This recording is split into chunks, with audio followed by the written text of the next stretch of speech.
이 책을 읽은 사람이라면 누구라도 이렇게 생각할 수 있을 겁니다. 1060억을 번 콜라매기는 어쩌면 이 책을 그대로 따라한 게 아닐까? 라고요.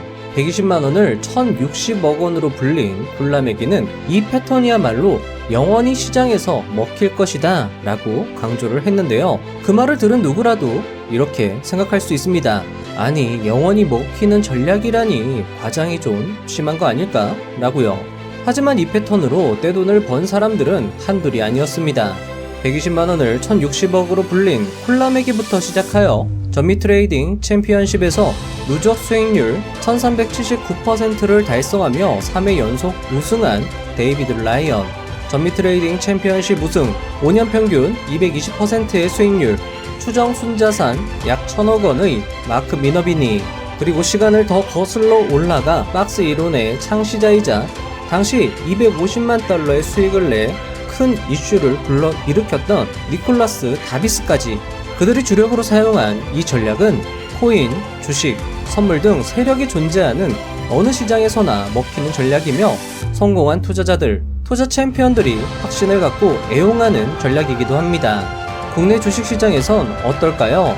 이 차트, 이 차트, 이 차트, 요 차트, 요 차트, 요 차트까지 이 패턴을 보여준 차트들은 챔피언들의 말대로 변동성 축소 그리고 피벗 포인트 이후 큰 상승 움직임을 보여주었습니다. 이 책의 저자 마크 미너비니도 자신있게 말합니다. 매집되고 있는 주식은 거의 항상 변동성 축소의 특징을 보여주며 견고한 변동성 축소 후 형성된 피벗 포인트 매수는 실패하는 경우가 거의 없다.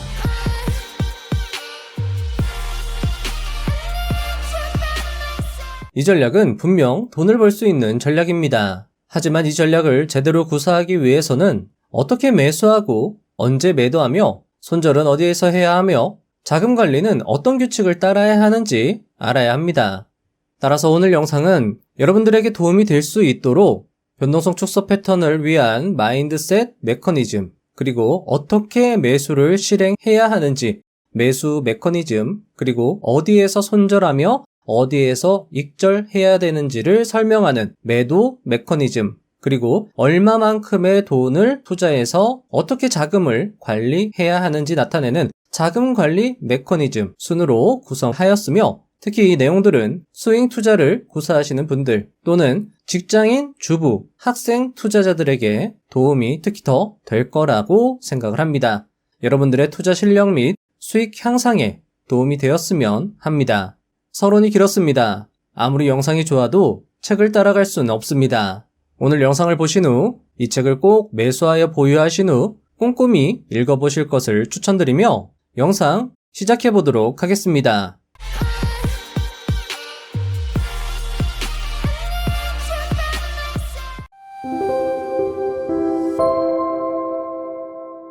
(1) 너라면 할 수 있어. 내 첫 책을 읽은 트레이더에게 메일을 받았다. 내 책의 내용은 정말 좋았지만 트레이딩에 어려움을 겪고 있다면서 종합적으로 적용하는 방법을 모르겠다고 했다. 그러고는 자신은 트레이딩에 맞지 않은 사람이라며 스스로를 책망하기 시작했다. 크게 성공하는 건 남의 얘기지 자신은 절대 못할 것이라는 확신이 그의 글에서 읽혔다. 만약 그렇게 생각하는 사람이 있다면 나는 트레이딩에는 맞지 않는 사람이라는 생각을 내던져 버렸으면 한다. 진정으로 주식 투자로 성공하길 원하고 그것을 선택하겠다고 다짐하는 것이 중요하다. 내가 성공한 주식 투자자가 되기로 결심한 것은 첫 거래를 하고 7년 후였다. 그렇다. 7년이다. 트레이딩에 손을 대고 6년의 세월 동안 나는 그냥 해보기만 한 것이다. 어떤 결심도 없이 6년간 그냥 트레이딩을 했던 것이다. 7년째 되던 해 나는 결심했다. 주식 투자로 성공하기로, 챔피언이 되기로 결심했다. 그리고 난 성공했고 챔피언이 되었다. 투자 경력에 관계없이 선택하고 결심하는 것이 무엇보다 중요하다. 어떤 분야든 간에 크게 성공하는 사람들은 모두 같은 태도를 갖고 있다. 될 때까지, 혹 안 된다면 죽을 때까지 노력한다. 그만두는 것은 그들의 선택지에 없다. 2. 챔피언처럼 생각하고 거래하라. 여러분이 앞으로 넘길 이 책에는 33년간의 내 경험과 실제 사례를 바탕으로 한 나의 트레이딩 비결이 담겨 있다. 나는 이 소중한 노하우들 덕분에 미국 투자대회 챔피언이 될 수 있었고 몇천 달러의 자금을 몇백만 달러의 부로 변환시킬 수 있었다. 확신하건대 누구든지 주식으로 탁월한 성과를 거둘 수 있다. 다만 그러기 위해서는 올바른 지식, 학습에 대한 스스로의 약속, 그리고 끝까지 지속할 의지가 필요하다.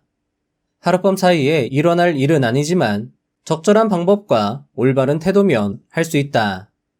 여러분은 마땅히 인생에서 성공과 열정, 즉 헌신할 만한 가치 있는 큰 목표를 가질 자격이 있다.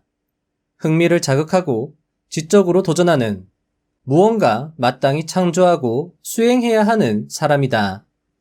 트레이딩은 그 도전 과제 중 하나다. 트레이딩에는 금전적인 보상을 넘어서는 무언가가 있다. 트레이딩은 나 자신과 두려움을 극복하는 평생에 걸친 수련 과정이다. 변화는 순간적으로 일어난다. 알코올 중독자가 마지막 잔을 내려놓고 다시는 한 방울의 술도 입에 대지 않듯이 나를 제한하는 믿음과 행동도 순간적으로 바뀐다. 3. 선택하라. 여러분은 오늘부터 책임감을 갖고 주도적으로 행동함으로써 꿈과 운명의 스위치를 켤 수 있다. 하지만 결심부터 해야 한다. 초고수익 트레이더가 될 수 있는지는 여러분의 선택에 달려있다. 바로 지금 결심할 때다. 더 좋은 때는 오지 않는다. 아마 그러려고 이 책을 펼쳐 들었을 것이다. 그러려고 지금까지 삶에서 일어난 것들과 앞으로 성취하고 싶은 모든 것이 지금 이 순간에 교차한 것인지도 모른다. 나의 삶을 사랑하지 않았다면 다른 누군가가 내 삶에 미치는 힘이 내가 내 삶에 미치는 힘보다 컸기 때문이다. 지금 결심하자. 그리고 책장을 넘기자. 여러분은 성공을 원합니다. 여러분은 성공을 선택했고 결심이 되신 분들입니다. 그랬기에 이 영상이 알고리즘에 뜬 것이고 이 영상을 보고 계신 것일 것입니다. 여러분들은 자격을 갖추었습니다. 마크 미너비니가 안내하는 성공의 길로 함께 나아가 보시죠. 4. 항상 계획을 갖고 들어간다. 운동을 하건, 집을 짓건, 수술을 집도하건, 실질적으로 모든 일을 착수하기 전에 계획은 필수다. 주식시장에서 성공을 원한다면 무언가를 시작하기 전에 반드시 계획을 짜야 한다. 하지만 대부분의 투자자에게 계획이란 게 없다. 더 심한 경우 그들은 오류 섞인 개념과 비현실적인 생각으로 만들어진 쓸모없는 계획을 갖고 있다. 그렇게 수많은 돈의 향방이 무계획에 따라 결정된다. 이 얼마나 영리한 투자인가. 트레이딩은 실제 돈이 달려있는 진짜 비즈니스다.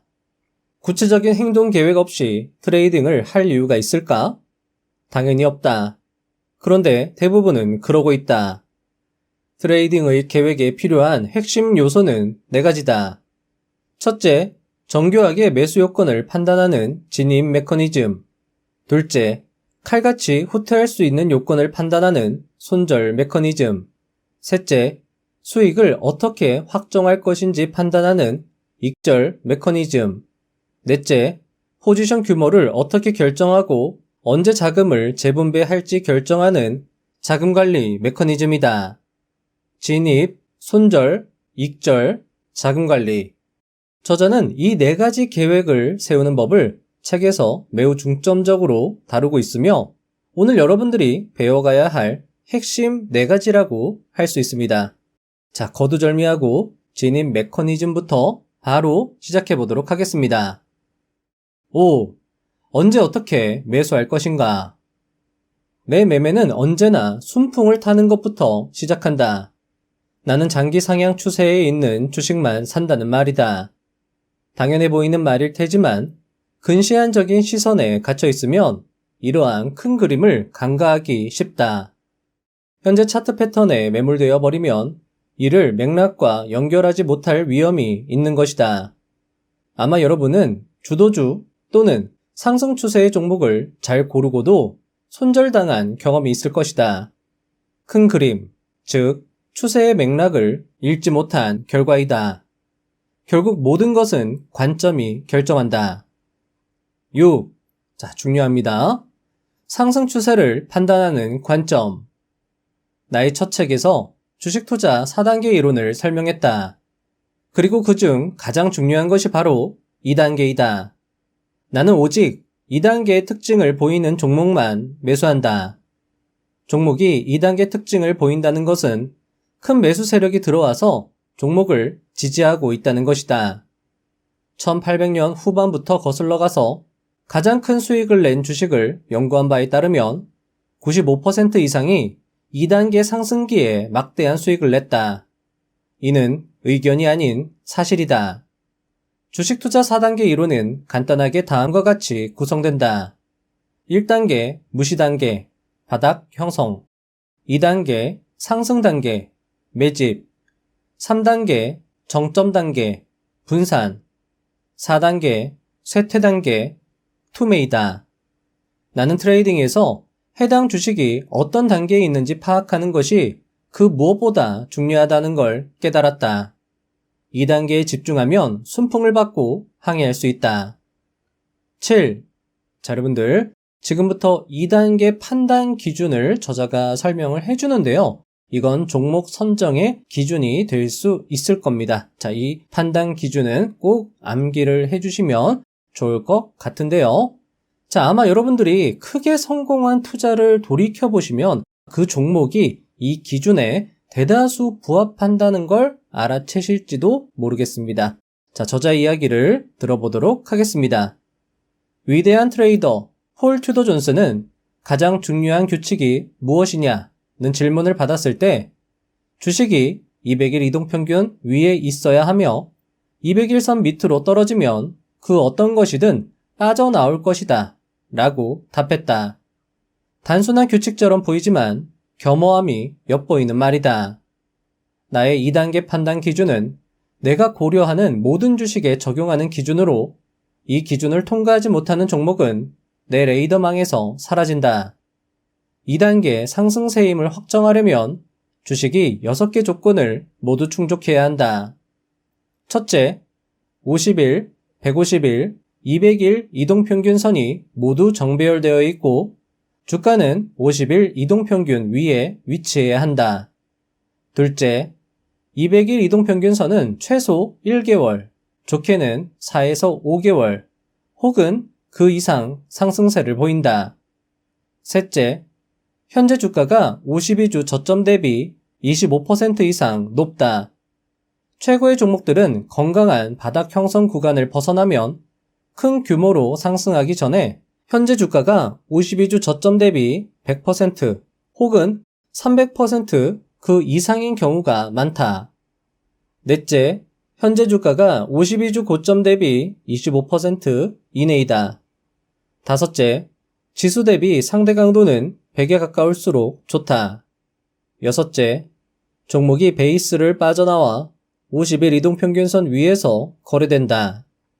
자, 여러분들 여기에서 아마 정배열되어 있고 200일 이동평균선 우상향 그리고 저점 대비 25% 이상 상승 그리고 신고가 영역으로 가까이 붙은 종목 이런 것들은 이해가 쉬우실 건데 요게 이제 조금 어렵습니다. 지수 대비 상대 강도라는 개념이 조금 어려우실 수 있는데 상대 강도라는 건 코스피 즉 지수 대비해서 이 종목이 얼마나 강하게 움직이느냐 코스피가 1% 상승을 하는데 내가 매수를 고려하는 종목은 0.5% 상승한다. 이러면 이제 마크 미너비니의 조건에서는 부합이 안 되는 거죠.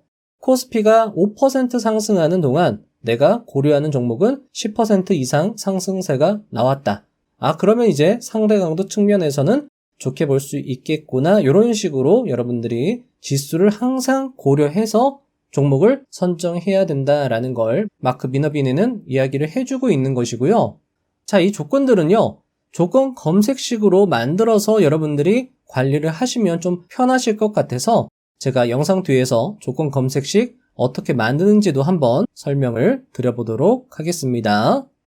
자, 저자 이야기를 계속 들려드리도록 하겠습니다. 주식이 2단계로 진입하면서 거래량이 의미 있게 증가하는 것이 보일 것이다. 이는 기관이 지지한다는 신호다. 상승세가 검증된 주식을 찾으면 예비 후보 종목을 추려내고 체계적으로 이들을 가려냄으로써 거래 대상 후보를 찾을 수 있다. 이는 크게 수익을 낼 만한 주식을 선별하는 데도 도움을 준다. 자, 앞에서 큰 맥락을 보는 게 중요하다라고 저자는 강조를 했잖아요. 그러니까 주식 투자 2단계로 진입한 그런 특징을 보이는 종목들 중에서 저자가 뒤에서 말하는 다양한 조건들을 또 세부적으로 판단해가지고 충족한 종목들은요, 마크 미너비니 같은 경우에는 굉장히 크게 변동성이 나온다 하더라도 끝까지 지켜본다라는 거죠. 그리고 나서 정말 그 매수 급소 타점이 나오면 그때 들어간다라고 저자는 강조하고 있는 겁니다. 상승세가 큰 종목일수록 마크 미너비니 같은 경우에는 굉장히 흔들기를 실행하면서 세력들이 개인 투자자들을 털어낸다라고 책에서 이야기를 하기도 했거든요. 그러니까 여러분들도 큰 흐름, 이제 2단계로 넘어왔구나. 그럼 이제 기간이 들어왔구나. 그럼 이제 이 기관이 개인 투자자들을 털어내고 분명히 다시 주가를 올릴 수 있으니까 나는 그 매수 급소를 노려봐야 되겠다라는 관점으로 종목을 골라간다라고 하면 실패 확률은 줄이고 수익 확률은 늘릴 수 있다라고 저자는 이야기를 하고 있는 겁니다. 8. 변동성 수축 패턴, 급등, 전조 신호. 주식이 2단계 조건을 모두 충족하면 다음으로 나는 현재 주가 차트 패턴을 본다. 큰 주가 상승 이후 개인 투자자들이 수익을 실현하며 이탈하고 그 물량을 기관이 매수하는 조정 구간이 발생하는지 살피는 것이다. 그리고 이런 구간에서는 거래량이 줄어들면서 동시에 변동성이 줄어드는 보편적인 특징이 있다. 변동성 수축은 일반적으로 2개에서 6개의 가격 수축이 발생한다. 특정 지점에서 거래량 감소와 더불어 가격 변동성이 점진적으로 줄어든다면 베이스 다지기가 끝났음을 의미한다. 거래량 감소와 변동성 수축은 매도세가 감소함을 의미하기도 한다. 변동성 수축은 이미 30%에서 50% 혹은 그 이상 상승한 후 높은 가격대에 형성이 된다. 매집되고 있는 주식은 거의 항상 변동성 축소의 특징을 보여준다. 그리고 변동성 축소의 가장 오른쪽, 변동성과 거래량이 매우 작은 그 지점에서 가격은 단기간에 큰 폭으로 변할 수 있다. 9. 피봇 포인트 플러스 브레이크아웃, 매수 급소 타점. 피봇 포인트는 변동성 축소의 오른쪽 부근에서 가격이 일정 가격대에 정체된 지점을 말한다. 이는 건설적인 조정 구간의 완성을 의미하며 다음 상승이 임박했음을 나타낸다. 나는 피봇 포인트 위로 주가가 돌파하면 지정가로 매수 주문을 넣는다. 이때 가능한 한 피봇 포인트에 가깝게 몇 % 이내로 매수하는 것이 좋다. 이때 주가가 피봇 포인트 고점 위에서 거래된다면 다음 상승을 의미하는 경우가 많다. 시장이 건강할 때 견고한 매집 구간이 나온 후 올바르게 형성된 피봇 포인트가 실패하는 경우는 거의 없다. 피봇 포인트가 제대로 형성될 경우 거래량이 수축되며 거래량이 평균보다 훨씬 낮아진다. 많은 경우에는 거래량이 거의 없거나 베이스 전체에서 가장 낮은 거래량을 보이는 날이 최소 하루는 있다. 가장 오른쪽의 수축 구간에서는 50일 평균 거래량보다 낮고 하루 이틀 정도는 극도로 거래량이 낮은 것이 좋다. 저자는 변동성 축소 그리고 이 피봇 포인트는 모든 매매에서 핵심이다라고 책에서 내내 강조합니다. 자, 이 피봇 포인트가 굉장히 중요할 수 있는데요. 저자는 거의 같은 가격대에서 캔들의 움직임, 그러니까 캔들이 굉장히 짧으면서 고가와 저가의 어떤 그 폭이 굉장히 작은 부분, 그게 이제 한 2에서 3일 정도 계속 유지된다. 자, 그렇게 유지가 되는데 이제 거래량을 봐야 되겠죠? 거래량이 완전히 극도로 말라버렸을 때, 그때가 매수 급소, 이제 주가의 상승을 알리는 신호가 나온 거죠. 변동성 축소가 완성이 된 거죠. 그러면 마크 미너비니 같은 경우에는 그 피벗 포인트의 고점을 돌파하는 가격에서 지정가 주문을 낸다라고 했죠. 그러니까 만약에 여러분들이 피벗 포인트를 찾으셨다라고 하면 자동 매수 기능을 활용해서 그런 지점에다가 매수를 걸어두는 거죠. 그렇게 하면 장중에 대응을 할 수 없는 직장인, 주부, 학생분들도 이 투자법을 활용할 수 있다라는 겁니다. HTS의 기능을 활용하면 요 전략을 구사하는 데 도움이 많이 될 것 같습니다. 10. 파워플레이 타점, 급등주 매수 타점. 파워플레이는 높고 좁은 깃발 패턴을 말한다. 파워플레이는 가장 중요하고 수익성이 높은 가격 배열 방식 중 하나이다. 나는 파워플레이를 위한 두 가지 조건을 찾는다. 첫째, 파워플레이가 되려면 상당한 모멘텀이 필요하다. 급격히 치고 올라가는 상승세다. 둘째, 이 패턴은 기업 전망의 지각 변동을 알리는 신호가 필요하다. FDA 의약품 승인, 소송 해결, 신제품이나 새로운 서비스 발표 또는 실적 보고서 등의 주요 뉴스가 나오면서 급격한 가격 상승이 촉발된다. 전혀 뉴스가 없을 때도 있다. 이 패턴에 따라 발생하는 좋은 기회들 중에는 이유를 설명할 수 없는 경우도 있다. 따라서 나는 이 패턴이 나오면 펀더멘탈 분석 결과가 미진하더라도 거래에 들어간다. 나는 다음의 기준을 충족해야만 파워플레이로 본다. 가격 상승을 추진하는 엄청난 거래량으로 8주 이내 100% 이상 폭발적 상승이 나와야 한다. 이때 주가가 이미 크게 상승한 상황에서의 파워플레이는 제외한다. 최상의 파워플레이는 1단계 횡보 중 갑자기 폭발적으로 움직이는 주식이다. 폭발적 움직임 이후 주가가 15일에서 30일 동안 혹은 10에서 12일 동안 20% 이상 가격 조정 없이 좁은 변동폭으로 횡보해야 한다. 베이스에서 가격 조정이 고가 대비 10%를 초과하지 않으면 가격은 이미 수축된 것이므로 변동폭이 좁은 구간이 나타나지 않아도 된다. 자, 여러분들 여기까지 마크 미너비니가 이야기하는 매수 타점과 관련된 이야기였습니다. 자, 특히나 이 마지막 파워플레이는요, 최근에 급등주 장세에서 활용을 하면 좋을 것 같은데요.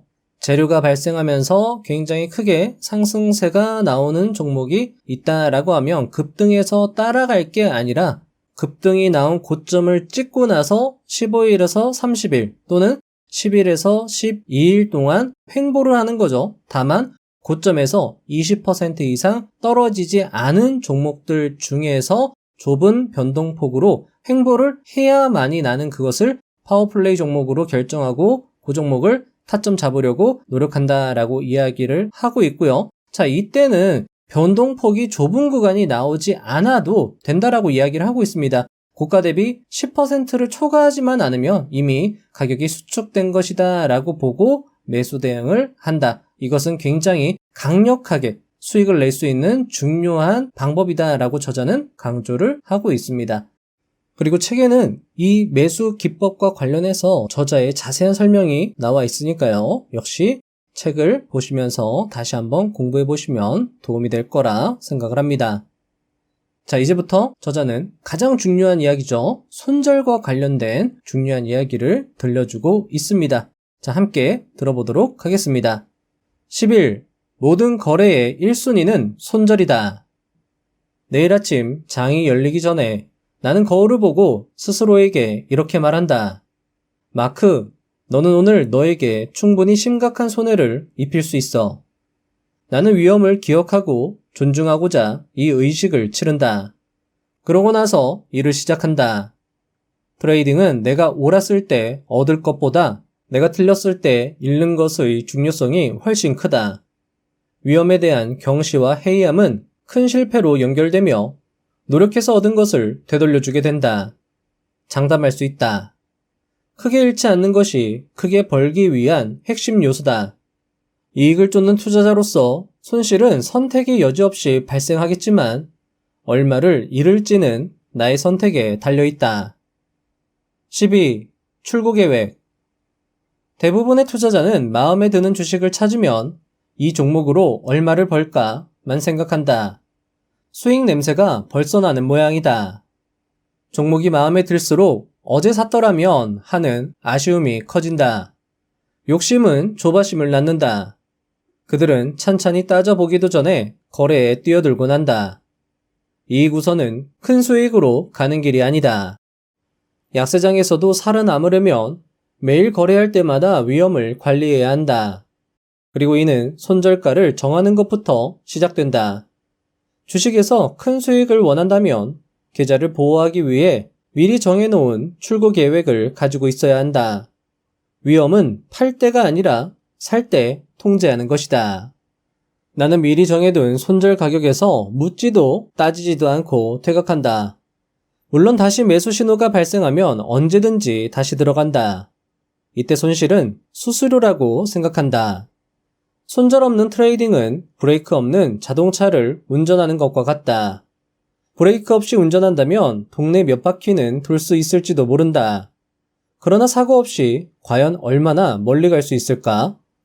내 경험상 손절 없이 거래하는 사람은 결국 트레이딩을 그만둔다. 13. 손절 얼마만큼이면 될까? 손실은 단연코 10% 혹은 이보다 낮게 유지해야 한다. 나의 최대 손실 허용치는 10%이며 평균 손실률은 그보다 훨씬 낮다. 그렇다. 나는 이상 징후가 발생하면 10%를 기다리지 않고 바로 손절을 실행한다. 내가 주의 깊게 보는 이상 징후는 다음과 같다.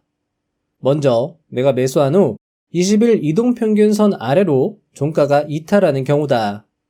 변동성 수축 후 피벗 포인트 돌파에서 매수했는데 얼마 되지 않아 20일 이동평균선보다 낮은 위치에서 주가가 마감한다면 이때 매매 성공 확률은 반으로 줄어든다. 다음으로 보는 이상 징후는 거래량이 있는 상태에서 전저점보다 낮은 저점이 3번 나타났을 경우다.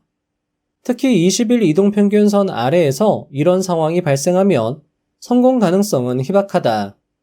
따라서 이런 경우 10% 손절을 기다리지 않고 즉시 손절을 실시한다. 다음은 지지부진한 거래량으로 돌파한 경우다. 거래량은 거래 성패를 암시하는 징표이다. 나는 피벗 포인트의 고점을 돌파하는 가격에서 매수하므로 장 마감 후에야 거래량을 확인할 수 있는데 이때 거래량이 충분하지 않다면 나는 매도를 고려한다. 특히 돌파 이후 거래량을 동반한 하락이 나오면서 매수 지점으로 가격이 되돌아오면 이건 심각한 문제이다. 내 친구 댄젠거는 이에 대해 이렇게 표현했다. 우승할 경주만은 출발선으로 다시 돌아가지 않는다. 자, 책에는 분할 매도법, 위험 수위 근처 트레이딩, 단계별 스톱 이용 등 매도법에 대한 추가 설명을 해줍니다. 자, 정말 책에는요, 하나도 놓칠 부분 없이 굉장히 알차게 저자의 노하우가 담겨 있고요. 특히나 이 매도에 고민이 많으신 분은 꼭 책을 읽어보시면 도움이 될 거라 생각을 합니다. 자, 다음은 익절입니다. 14. 익절이 더 큰 문제. 저자는 매수 타점이 완성이 되면 자연스럽게 매매가 편해질 줄 알았는데 그게 전혀 아니었다고 책에서 고백합니다. 수익이 나는 거래가 많아질수록 더 큰 압박감에 시달리며 이 과정은 감정으로 가득 찬다고 말을 하고 있는데요. 지금부터 말씀드리는 내용은 여러분들의 공감을 이끌어낼 것이라 생각을 합니다. 자, 저자의 이야기, 어쩌면 우리들의 이야기 함께 들어보시죠. 트레이딩에서 매우 우유부단한 순간 중 하나가 매도를 할 때이다. 너무 일찍 매도하면 미래의 수익을 잃을까 두렵고 너무 늦게 매도하면 도로 내준 수익 때문에 후회된다. 두려움과 후회라는 두 감정은 우유부단함으로 이어진다. 팔아야 할까? 보유해야 할까? 너무 빨리 혹은 너무 늦게 파는 거라면 매도자의 두려움은 주식을 사기 전에 느끼는 두려움과 아무런 차이가 없다. 이 감정들을 제어하고 이들이 성공을 방해하지 않도록 하는 가장 좋은 유일한 방법은 트레이딩 규칙을 정립하고 지키는 것이다. 익절은 크게 두 가지 방식으로 전개된다. 상승 도중에 하는 익절과 추세가 반전될 때, 즉 하락할 때 하는 익절이다. 상승 도중에 익절하는 것은 주로 프로들이 쓰는 매도법이다. 특히 덜어내야 할 물량이 많을 때 이렇게 한다. 하지만 강세 매도법은 대부분 개인 트레이더 역시 배워야 한다. 왜냐하면 상승 중이라도 주가가 꺾여 수익의 상당 부분을 반납할 수 있기 때문이다. 추세가 약해지면서 매도 신호가 분명해질 때까지 기다리고 싶을 수도 있다. 하지만 그럴 경우는 보통 강세에 파는 것이 더 나은 결정이다. 뒤돌아보면 이때 가격이 더 유리하기 때문이다. 두 번째는 약세에서 매도하는 방법이다. 이때는 수익을 손실로 돌리지 않는 것에 집중하며 신속한 대응이 필요하다. 15. 베이스 세는 법 1차 익절 타점. 일본의 유명 트레이더 CIS는 자신의 매도 타점은 두 번째 조정 구간이라고 그의 저서에서 언급을 했는데요. 마크 미너비니의 이번 설명을 들으시면 CIS의 매도 타점 원리를 어느 정도 이해하실 수 있을 거라 생각이 됩니다.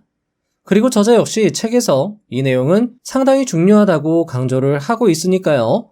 여러분들에게 도움이 될 것 같습니다. 매도 시기를 가늠하는 기준이 되는 저자의 이야기 함께 들어보시죠. 종목이 어떤 주기에 있는지도 매도 결정에 영향을 미치는 중요한 요소다. 이를 판단하는 방법 중 하나는 베이스를 세는 것인데, 이는 종목이 상승 구간의 초기인지 후기인지를 파악하는 데 도움이 된다. 베이스의 수는 주가의 움직임이 계속될 것인지 아니면 구체적인 매도 신호를 찾아봐야 하는 상황인지를 판단할 수 있는 정보를 주기 때문에 엄청나게 중요하다. 먼저 약세장 이후 최초의 평지를 첫 베이스로 센다. 횡보 이후 첫 번째 또는 두 번째 베이스를 벗어날 때가 일반적으로 신규 추세에 올라타기 위한 가장 좋은 시기다. 세 번째와 네 번째 베이스도 괜찮을 수 있지만 주기의 후반이므로 이때는 단기 트레이딩의 기회로 본다. 다섯 번째와 여섯 번째 베이스는 실패하기가 굉장히 쉽고 확산 단계로 이어질 수 있기에 매도할 시기라고 생각해야 한다. 이때 간혹 후반기에 주가가 폭발 같은 상승을 하면서 움직임의 절정을 보이기도 하는데, 이때 주가가 끝없이 상승할 것처럼 보이기 때문에 매도하기 가장 어렵다. 이때 중요한 것은 후기 베이스 구간은 급락이 나올 수 있으므로 반드시 정신을 차리고 매도에 집중해야 한다는 것이다. 16. 추세 반전 신호 2차 익절 타점. 어느 정도 주가가 상승한 이후 큰 거래량의 하락이 발생하는 건 좋지 않은 신호다. 이때는 추세가 반전될 수 있으므로 역시 매도를 고려해야 한다. 거래량이 높지만 가격 움직임에 별다른 변화가 없는 경우, 상승 움직임이 시작된 후 가장 큰 거래량으로 주가가 하락하는 경우는 주가가 하락 반전하기 전에 자주 나오는 신호들이다. 이는 기관이 조용히 이탈하고 있다는 신호다. 17. 노골적 매도 신호 3차 익절 타점. 주식이 2단계 상승기 이후 일간 또는 주간 혹은 둘 다 주가가 매우 큰 폭으로 하락한다면 이는 거의 항상 노골적인 매도 신호다. 겉으로 좋아 보이는 발표나 뉴스가 나온 직후 주가가 하락한다면 저가 매수 기회가 아닐 가능성이 높으므로 회사나 언론의 말이 아닌 주가에 귀를 기울여야 한다. 특히 노골적 하락으로 주가가 50일 이동평균선마저 이탈한다면 이는 명백한 매도 신호로 보는 것이 적절하다. 18. 항상 너무 빨리 또는 너무 늦게 팔 것이다. 트레이딩의 목표는 저점과 고점을 맞추는 것이 아니라 적절한 수익을 내는 것이다. 저점과 고점을 맞추는 것은 불가능에 가까우며 맞춘다 해도 가끔가다 한 번 정도에 그칠 것이다. 그래서 99%는 둘 중 하나일 것이다. 너무 일찍 팔거나 너무 늦게 팔거나이다. 너무 일찍 팔면 좀 더 늦게 팔 걸 후회하고 너무 늦게 팔면 좀 더 일찍 팔 걸 후회할 수 있는데 그러지 않아도 된다. 초고 수익을 위해 최고의 수익률을 달성할 필요는 없다. 트레이딩은 적당한 수익을 내는 행위를 반복하는 것이다. 내가 산 가격보다 더 높은 가격에 파는 게 트레이딩의 목표다. 19. 최적의 결과를 위한 포지션 규모. 하와이의 한 강연장에서 시장의 마법사 에드 세이코타는 얼마를 투자해야 하는가는 정말 중요한 문제라고 말했다. 내가 자주 받는 질문 중 하나도 거래당 적절한 규모를 어떻게 결정하는가이다. 포지션 규모를 정할 때의 제1규칙은 절대로 계좌 전체를 한 종목에 몰아넣지 않는 것이다.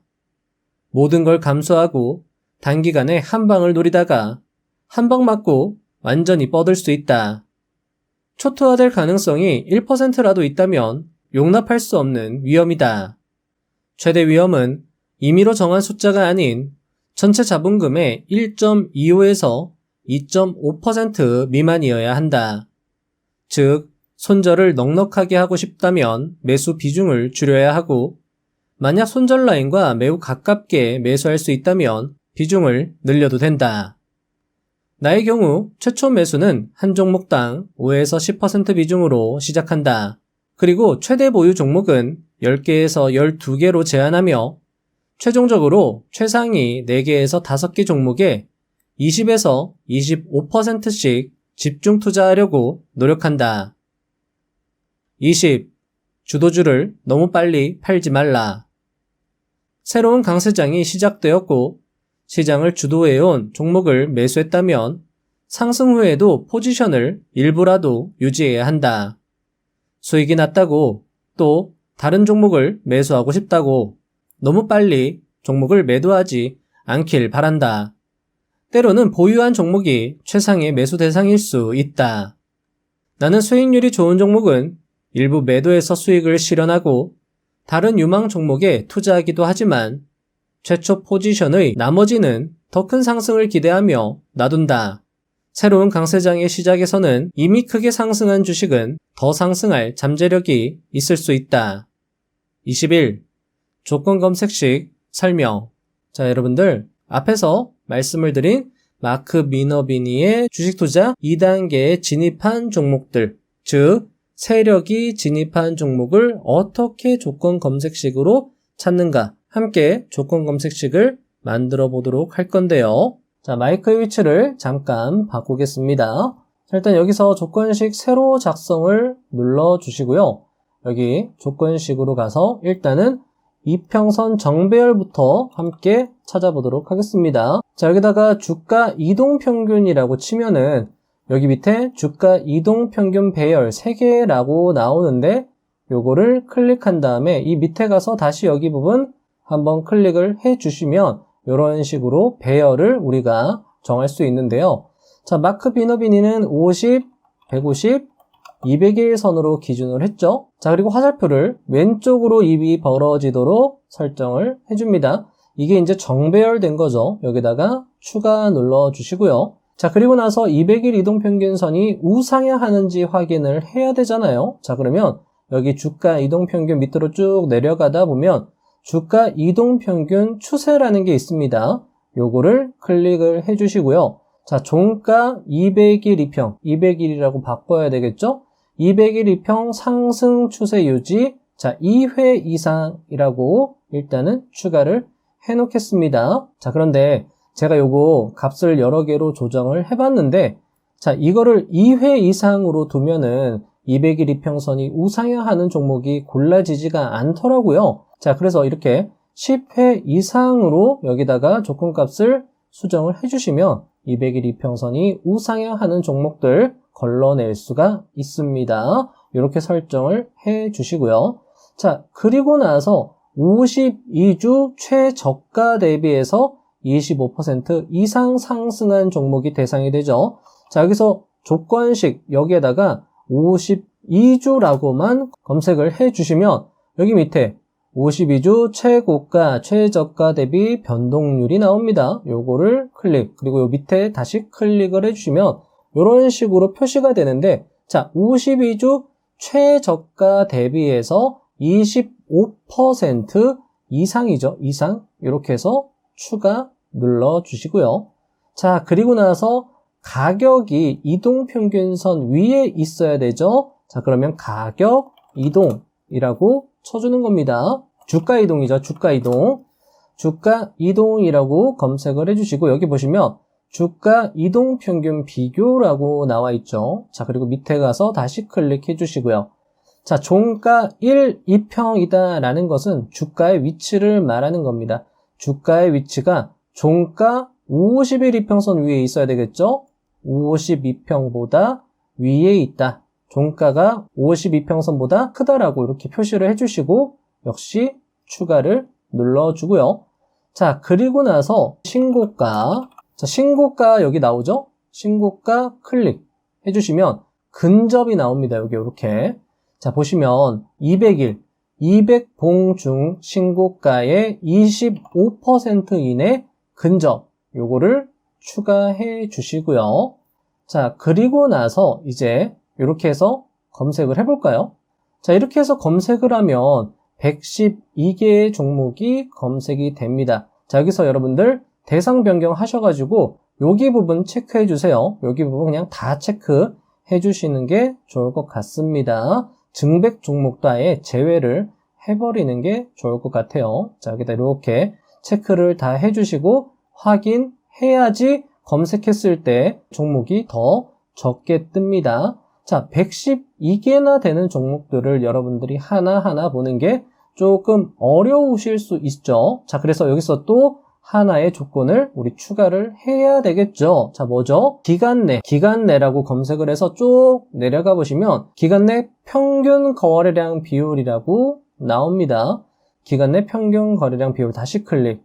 자, 그러면 여기에서 무엇을 설정하느냐? 5봉 이내에서 50 평균 거래량 대비 100% 이하. 이제 요 조건식을 추가하는 건 피벗 포인트를 찾기 위해서예요. 피벗 포인트를 찾기 위해서 추가를 눌러주시는 거죠. 자, 그리고 나서 검색을 해봅시다. 자, 101개의 종목이 이제 또 추려졌는데요. 자, 여기서 저자는 앞에서 피벗 포인트의 조건이 극도로 거래량이 말라야 된다라고 이야기를 했기 때문에 50 평균 거래량 대비해서 50% 이하, 그리고 이게 이제 몇 번 나와야 되냐? 2번 이상 나와야 된다. 이렇게 해서 한번 수정을 눌러 보겠습니다. 그리고 나서 검색. 그럼 이제 상당히 많은 종목이 추려지는 걸 확인할 수 있죠. 자, 그리고 나서 피벗 포인트는요, 주가의 변동폭이 굉장히 작아야 됩니다. 변동성이 축소가 완전히 이루어져야 되겠죠. 자, 그러면 이제 여기서 무엇을 검색을 하느냐? 다시 기간 내라고 검색을 해서 기간 내 등락률 기준을 추가해 주는 겁니다. 기간 내 등락률 기준에서요, 5봉 이내에, 자, 여기서 고가와 저가 대비, 고가, 저가 대비, 저가 대비 고가, 저가와 고가의 등락폭 차이가 바로 10% 이하, 이하가 몇 번 이상 나와야 되느냐? 2번 이상 나와야 된다. 이렇게 해서 다시 추가를 눌러주는 겁니다. 자, 피벗 포인트 내에서는요, 캔들이 굉장히 짧아야 되잖아요. 그러면 당연히 저가와 고가가 굉장히 작아야 되고, 자, 여기에서 여러분들이 하나 더 추가를 해 주시려면 캔들이 짧아야 된다 라고 하시면 종가, 시가 대비 종가죠. 시가 대비 종가. 여기 있죠? 시가 대비 종가가 10%보다 더 작아야 된다. 5% 이하여야 한다. 이거를 또 추가해 주는 겁니다. 굉장히 캔들이 짧아야 된다라고 조건을 넣어주는 거죠. 자, 그리고 나서 검색을 눌러주는 겁니다. 자, 그러면 이제 종목들이 41개, 어차피 뭐 그게 거기서 거기네요. 이렇게 해가지고 우리는 41개의 종목을 살펴보고 그 종목들 중에서 재료가 있거나 거래대금이 터졌거나 섹터의 움직임이 좋거나 완연히 변동성 축소의 특징을 잘 보여주는 종목이 있다라고 하면 그 종목으로 여러분들이 대응을 하실 수 있다라는 거죠. 자, 제가 알려드리는 건 완벽한 조건 검색식은 아닙니다. 제가 여러분들께 요 정도 참고하셔가지고 도움이 되었으면 합니다 라는 측면에서 제가 설명을 드리는 거고, 여기에서 여러분들이 값을 조금 더 변경해 보시거나 아니면 조금 더 여러분들만의 조건식을 추가해서 검색식을 만든다라고 하면 더 여러분들에게 맞는 종목을 찾을 수 있을 거라 생각을 합니다. 마치며 시간 관계상 책을 여기서 마무리하는 것이 매우 아쉽습니다. 책에는 마크 미너비니의 매매일지 작성 요령, 트레이딩에 숨어있는 수학 계산 방식, PR로 매도 타이밍 재기, 초고수익의 문을 여는 8가지 열쇠, 챔피언 트레이딩의 정신 등 주옥같은 내용들이 알차게 수록되어 있었습니다. 책을 읽어보시면 좋을 것 같습니다. 특히 맨 뒤에 챔피언 트레이딩 정신 요 내용은요, 세계적인 멘탈 트레이너에게 마크 미너비니가 여러가지 질문을 하고 답을 듣는 형식으로 꾸며져 있는데, 요 내용이 정말 여러분들 값진 내용이 될 거라고 생각을 합니다. 셀트리온의 창업주 서정진 대표는 이렇게 말합니다. 나는 특별했던 사람 아니야. 평범했던 사람이야. 실천하느냐 안 하느냐의 차이지. 그래서 열정이 있고 도전하는 목표 있고 그 일이 즐거운 사람은 아직 성공은 못했을지 몰라도 언젠가는 성공할 길을 향해서 가는 거예요. 어려운 거는 당연하지. 먹고 사는 게 쉬운 게 어딨나. 자기가 무엇을 하고 싶은가를 생각해 보세요. 그리고 목표를 세우세요. 그리고 도전하세요. 좌절하지 말고 성공할 때까지 넘어져도 다시 일어나서 뛰세요. 틀림없이 성공할 수 있습니다. 근데 노력한 거는 나중에 돌아오더라고. 벼랑 끝에서 도전하는 사람도 있을 거고, 그런데 나중에 보면은 더하기 빼기 제로인 것 같아. 불행한 사람 없어요. 그러니까 나는 불행하다, 아직 행복한 시간이 안 왔을 뿐이야. 그래서 행복한 시간을 만들면 돼. 모든 건 자기 하기 나름이에요. 서정진 대표님의 말처럼 여러분은 아직 성공하지 못했을 뿐이지 언젠가는 성공할 사람이라 생각을 합니다. 결심하고 실천하고 노력하는 사람들은 결국 된다는 서정진 대표님의 말을 믿습니다. 결심하고 실천하고 노력하는 여러분들의 성공을 믿습니다. 보자의선 채널은 그런 분들과 함께 한다는 것을 영광으로 생각하며 어렵지만 찬란한 여러분들의 여정을 위해 뒤에서 도움드리고 응원드리도록 최선을 다하겠습니다. 다음 영상으로 다시 찾아뵙도록 하겠습니다. 감사합니다. 부자가 되는 지름길로 저와 함께 달려가시죠.